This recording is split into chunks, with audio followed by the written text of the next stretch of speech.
प्रिय बंधुगण आमने संध्या काल आम प्रभुंर उपस्थिति मध्य को आसवा आम टे मुंड नुआई प्रार्थना करिया। दयालु स्वर्गीय पिता तेल आम धन्यवाद दौचु प्रभु आज संध्या काल तुम उपस्थिति मध्य को आसुचु प्रभु आम को स्पर्श कर एवं आशीर्वाद कर और वाक्य प्रभु दिय तुम से स्वर्गीय वाक्य द्वारा जपरी प्रत्येक मनुष्य बंचीपर तृप्ति पाई से वाक्य द्वारा प्रभु आशीर्वाद पाइब बंचीपर एवं बुझीपर से तुम से ईश्वरीय आत्मा द्वारा तुम वाक्य को बुझापी सहायता दियो। प्रार्थना केवल त्राणकर्ता प्रभु जीशु नाम में मागिलु आमेन। अतः मोर प्रिय बंधुगण आम आज संध्या काल देखा जीशु दुई अंध को दृष्टिदान कले। दुई जन अंध को प्रभु जीशु सेठी दृष्टि दौरान लिखाई जीशु सेठारु जाउथिबा समय दी जन अंध पछे पछे चली उच्चस्वर करी कहू लगिले हे दाऊद संतान आम को दया करतु।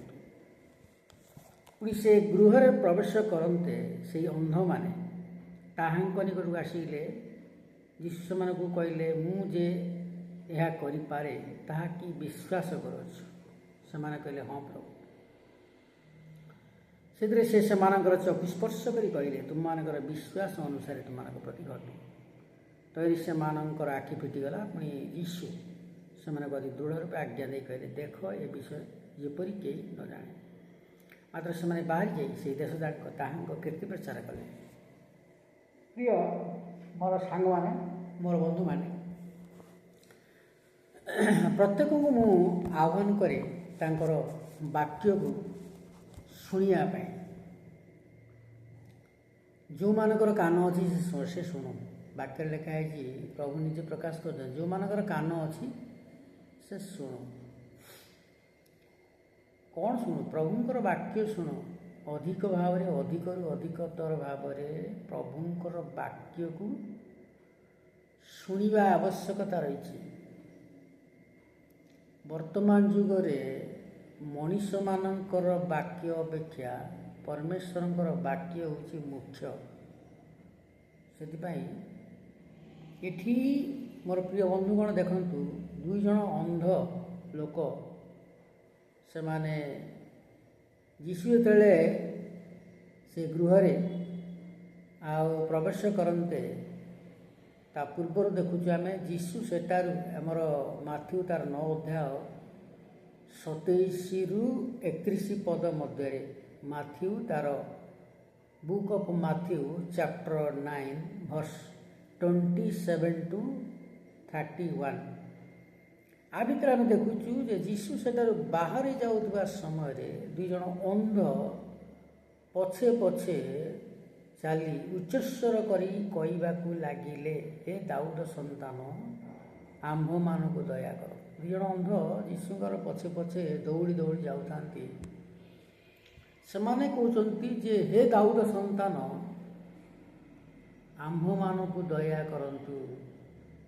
दाऊद संतान बोली कहीं कहना से दाऊद वंशरे जन्म होइतिबारु दाऊद संतान बोली कहते। एमाने कहते हे दाऊद संतान आम्भ मान को दया करंतु।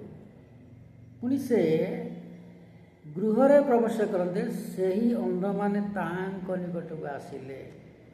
जिते प्रभु जीशु गोटे घर को जाउचंती से अंध लोक माने निकट को आसिले जीशु से कहले मुझे यह करें ताहा कि तुम्हें माने विश्वास करुछ। मुझे तुम मानकर आखि फिटे दे पारे ताहा कि तुम्हें माने विश्वास करुछ कि। विश्वास होची बड़ विषय। विश्वास होची बड़ विषय। से विश्वासटा ख्रीष्टंक वाक्य श्रवण विश्वास जात हुए। ख्रीष्टंकर वाक्य जो आम शुणा शुणिले आमर विश्वास जात हो। आम कौन सी मिथ्या विषय शुणा नहीं सत्य विषय शुणा। तेबे सत्यता विषय आम अधिक अधिक मनोयोग ही शुणा दरकार रही। शुणिले आमर परमेश्वर वाक्य जो आम शुणा आमर विश्वास जात आम जदि न शुणा परमेश्वर वाक्य से मूक हो रही गंड हो रही आमर मु देखिली जड़े प्रभु जड़े आमर ओडिशार लोक जड़े भाई कहले ख्रीस्टियान लोक मैंने गंड मूर्ख ख्रीस्टियान लोक गुड़ा गंड मूर्ख तेबे सी लोक जानी नहीं जे सी निजे गंड मूर्ख किंतु सी कौन कौच ना ख्रीस्टियान माने गंड मूर्ख तेबे आम ये देखुचु जे जीशु ख्रीस्ट एठी जो अंध लोक माने ताहांक पछर आसी से घर को जो जीशु गले तांको पाखु भी गले जीशु से कहले मुझे यह करें ताकि विश्वास कर से कहले हाँ प्रभु आमे विश्वास करुछु कहीं ना जड़े विश्वास द्वारा से सबकि अधिकार करें परमेश्वर मठारे विश्वास द्वारा तेरे जदि आम देखा जोहन 1:12 विश्वास मात्र जेते लोक तांको ग्रहण कले अर्थात जो माने ताहांक नाम रे विश्वास कले कहा नाम रे प्रभु जीशु नाम रे विश्वास कले से एठी से माने से दुई जन अंध लोक मान कहते हाँ प्रभु से चकु स्पर्श करी कहले तुम्भ मानकर विश्वास अनुसार तुम मानक प्रति घटू जीशु से दुई जनकर आखि को स्पर्श करी कहले तुम्भ मानकर विश्वास अनुसार तुम्भ मानक प्रति घटू तहिरे से दी जन लोक मानकर आखि फिटिगला से अंध थिले एबे देखि पारुछंती केते बड़ महा आश्चर्य कार्य प्रभु कले जे से माने अंध थिले जन्मरू अंध थिबे कि अधा बयसर अंध हो जाइथिबे आमे जानि ना किंतु से माने अंध लोक प्रभु जीशु से मानकर आखि फिटेई देले आ लेखा अछि तहिरे सेमानकर आखि फिटिगला पुणी जीशु सेमानंकु अति दृढ़ रूपे आज्ञा नहीं कहले देख ए विषय कहीं न जाने मात्र से माने बाहरी जाई से देश जाक कीर्ति प्रचार करने को लगे कहार कीर्ति जीशु ख्रीष्टर कीर्ति प्रचार करने को लगे तेबे आम ये देखिलु जे प्रभु जीशु अंध लोक मानू से चक्षुदान कले से देखई देले से बारे देखि पारले तबे आउ गोटे विषय देखा मूक को बाक्शक्ति प्रदान जड़े मूक लोक से कथबार्ता कर हाउ हाउ होउथला होउथबो हाउ हाउ होउथबो तेबे मूक लोक जे कि कथबार्ता करि पार नथिला तेबे एठी आमे देखुचु जे प्रभु किभଳି भाବରେ सेही मूक को कथा कहवाई पावर देले ताको भल कले ठीक कले जद्वारा से मूक लोक ठीक भाव में कथबार्ता कर जीवन यापन कर जगत एठी से 32 पद जब आम देखिए book of Matthew chapter 9:32 to 35 Matthew 9:32 आम 35 पद पर्यंत आम देखा से माने बाहरी जाऊा समय देख लोके जड़े मूक भूतग्रस्त को ताहांक पाखक आनिले पुणी भूत छड़ा जाते से मूक कथा कहला से लोक समूह चमत्कृत ही कहले इस्राएल मध्य एपरी केबे ही देखा जाए ना किंतु फारूसी मैंने कहले से भूत प्रति साहाय्य भूत छड़ा जीशु से समाज गृह सम्मुखें शिक्षा दे राज्यर सुसमाचार घोषणा करी एवं समस्त प्रकार रोग समस्त प्रकार पीड़ा सुस्थ करी समुदाय नगर पुणी ग्राम गुड़िक भ्रमण करने को लगे समुदाय नगर आउ पुणी गाँ गुड़िक भ्रमण करने को लगे बुलवा को लगे कौ लोक मानकर असुविधा रही से असुविधाटा दूर करने निमंते ଲେଖା ହେଇଛି। ସେଥିରେ ସେମାନେ ଯେତେବେଳେ ବାହାରି ଯାଉଛନ୍ତି, ଦେଖ ଜଣେ ମୂକ ଲୋକ, ଯେ କି ଭୂତ ଆତ୍ମା ବିଶିଷ୍ଟ ଲୋକ, ଭୂତ ତାକୁ ଗିରାସିଛି, ଭୂତ ଆତ୍ମା ବିଶିଷ୍ଟ ଲୋକ, ଯେ କି ସେ ମୂକ କରିଦେଇଛି, ଭୂତ ଆତ୍ମା ତା ଦେହରେ ରହିଛି, କଥା କହିପାରୁନି। ପୁଣି ଭୂତ ଛଡ଼ା ଯାଆନ୍ତେ ସେଇ ମୂକ କଥା କହିଲା। ସେଇ ମୂକ ଯେ କି ପାଟି ଫିଟୁ ନଥିଲା, କଥାବାର୍ତ୍ତା କରିପାରୁନଥିଲା,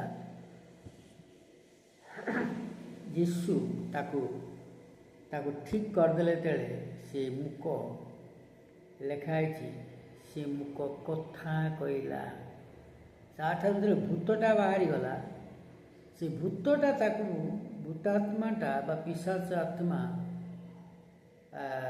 ତାପରେ ତାକୁ ଗିରାସିଛି କହନ୍ତି ତାକୁ, ଭୂତ ଆତ୍ମା ଗିରାସିଛି। ଭୂତାତ୍ମାଟା ତାକୁ କଥା କହିବା ପାଇଁ ପାୱାର ଦେଇନଥିଲା। ଭୂତାତ୍ମାଟା ତାକୁ କାବୁ କରିଦେଇଥିଲା ଏମିତି ଯେ ସେ ଯେମିତି କଥା କହି ନପାରିବ, ତା ଜୀବକୁ ବି ମଧ୍ୟ ସେ ତା କବ୍ଜାରେ ରଖିଥିଲା। ତେବେ ଆମେ ଦେଖୁଛୁ ଯୀଶୁ ଭୂତ ଛଡ଼େଇଲେ, ଭୂତ ଛଡ଼ା ଯାଆନ୍ତେ ସେଇ ମୂକ ଲୋକଟା କଥା କହିଲା, ଯିଏକି କଥାବାର୍ତ୍ତା କରିପାରୁନଥିଲା। ଅନେକ ଲୋକମାନଙ୍କୁ ଆଜି ଭୂତ ଆତ୍ମା, ଶୈତାନ ଆତ୍ମା କବ୍ଜା କରି ରଖିଛି। ଅନେକ ଲୋକମାନଙ୍କୁ କଥା କହିବା ପାଇଁ ଦେଉନି, ଅନେକ ଲୋକମାନଙ୍କୁ କୁବ୍ଜା କରିଦେଉଛି, ଅନେକ ଲୋକମାନଙ୍କୁ ବଙ୍କା କରିଦେଉଛି, ଅନେକ ଲୋକମାନଙ୍କୁ ହଇରାଣ କରିଦେଉଛି ଶୈତାନ ଆତ୍ମା। ତେବେ ଏଠି ଆମେ ଦେଖୁଛୁ କ'ଣ, ସେଥିରେ ଲୋକ ସମୂହ ଚମତ୍କୃତ ହୋଇ କହିଲେ। ଯେତେବେଳେ ସେଇ ଲୋକଟି କଥା କହିଲା, ମୂକ ଲୋକଟି କଥା କହିଲା, କଥାଟା କରିପାରୁନଥିଲା, ସେଥିରେ ଲୋକ ସବୁ, ଅନେକ ଯେଉଁ ଲୋକ ସବୁ ଥିଲେ, ଦେଖିଲେ ସେ ଆଶ୍ଚର୍ଯ୍ୟ କାର୍ଯ୍ୟ। ସେ ଆଶ୍ଚର୍ଯ୍ୟ କାର୍ଯ୍ୟ ଯେତେବେଳେ ଦେଖିଲେ, ଆଉ ସେମାନେ ଚମତ୍କୃତ ହେଇଗଲେ, ଚମତ୍କାର ହେଇଗଲେ, ଚମତ୍କୃତ ହେଇଗଲେ, ଆଶ୍ଚର୍ଯ୍ୟ ହେଇଗଲେ। ଆଉ ଚମତ୍କୃତ ହୋଇ କହିଲେ ଯେ, ଆମେ ଦେଖୁଛୁ ତାର 33 ପଦ, ସେଥିରେ ଚମତ୍କୃତ, ଲୋକ ସମୂହ ଚମତ୍କୃତ ହୋଇ କହିଲେ, ଇସ୍ରାଏଲ ମଧ୍ୟରେ ଏପରି କେବେ ହିଁ ଦେଖାଯାଇ ନାହିଁ। ଇସ୍ରାଏଲ ମଧ୍ୟରେ ଏପରି କେବେ ଦେଖାଯାଇ ନାହିଁ ଯେ ପ୍ରଭୁ ଯୀଶୁ ମୂକ ଲୋକକୁ ସ୍ପର୍ଶ କଲେ ଆଉ ସେ କଥା କହିଲା। ଖାଲି ସେତିକି ନୁହେଁ, ଲେଖା ହେଇଛି କିନ୍ତୁ ଫାରୁସୀମାନେ କହିଲେ ସେ ଭୂତ ପଦି ସାହାଯ୍ୟରେ ଭୂତ ଛଡ଼ଉଛି। ଫାରୁସୀ ଯେଉଁମାନେ ବିରୋଧକାରୀ ଲୋକମାନେ, ଯେଉଁମାନେ ବିରୋଧ କରନ୍ତି, ହିଂସା କରନ୍ତି, ଥଟ୍ଟା କରନ୍ତି, ପରିହାସ କରନ୍ତି, ସେଇ ଟାଇପ୍ର ଲୋକମାନେ କିଛି ଥିଲେ। କହିଲେ ସେ ଭୂତ ଆତ୍ମା ସାହାଯ୍ୟରେ ଭୂତ ଛଡ଼ଉଛି। ତେବେ ଏଥିଭିତରେ ଯୀଶୁ ସେମାନଙ୍କ ସମାଜ ଗୃହରେ ସମୂହରେ ଶିକ୍ଷା ଦେଇ ରାଜ୍ୟର ସୁସମାଚାର ଘୋଷଣା କରି ସମସ୍ତ ପ୍ରକାର ରୋଗ, ସମସ୍ତ ପ୍ରକାର ପୀଡ଼ା ସୁସ୍ଥ କରି ସମୁଦାୟ ନଗର ପୁଣି ଗ୍ରାମ ଗୁଡ଼ିକରେ ଭ୍ରମଣ କରିବାକୁ ଲାଗିଲେ। ସମୁଦାୟ ନଗରରେ ପୁଣି ଗାଁ ଗୁଡ଼ିକରେ ମଧ୍ୟ ଭ୍ରମଣ କରିବାକୁ ଲାଗିଲେ, ଯଦ୍ୱାରା ଅନେକ ଲୋକମାନଙ୍କୁ ସେ ଉଦ୍ଧାର କରିପାରିବେ, ଅନେକ ଲୋକମାନେ ତାଙ୍କ ଦ୍ୱାରା ଉଦ୍ଧାର ପାଇପାରିବେ। ତେବେ ଆଜି ଆମେ ଦୁଇଟି ବିଷୟ ଦେଖିଲୁ ମୋର ବନ୍ଧୁଗଣ। ଦୁଇ ଜଣ ଅନ୍ଧ ଲୋକମାନଙ୍କୁ ସେ ସ୍ପର୍ଶ କଲେ, ସେମାନେ ଦେଖିପାରିଲେ। ଆଉ ଗୋଟେ ଦେଖିଲୁ ଯେ ମୂକ ଲୋକ ଯିଏ କଥା କହିପାରୁନଥିଲା, ତାକୁ ପ୍ରଭୁ ପାୱାର ଦେଲେ କଥାବାର୍ତ୍ତା କରିବା ପାଇଁ। ତାଠାରୁ ଯେଉଁ ଭୂତାତ୍ମା ଥିଲା ସେ ଛାଡ଼ି ଚାଲିଗଲା। ତେବେ ମୋର ବନ୍ଧୁଗଣ, ଆଜି ଆମମାନଙ୍କର ବିଶ୍ୱାସର ଆବଶ୍ୟକତା ରହିଛି ରକ୍ଷା ପାଇବା ପାଇଁ। ତେବେ ଆମମାନଙ୍କର ଯେଉଁ କିଛି ଅସୁବିଧା ରହିଛି କି ଦୂର ହେବା ନିମନ୍ତେ, ତେବେ ଆମମାନେ ପ୍ରଭୁଙ୍କର ଉପସ୍ଥିତି ମଧ୍ୟରେ ରହିବା ଆବଶ୍ୟକତା ରହିଛି।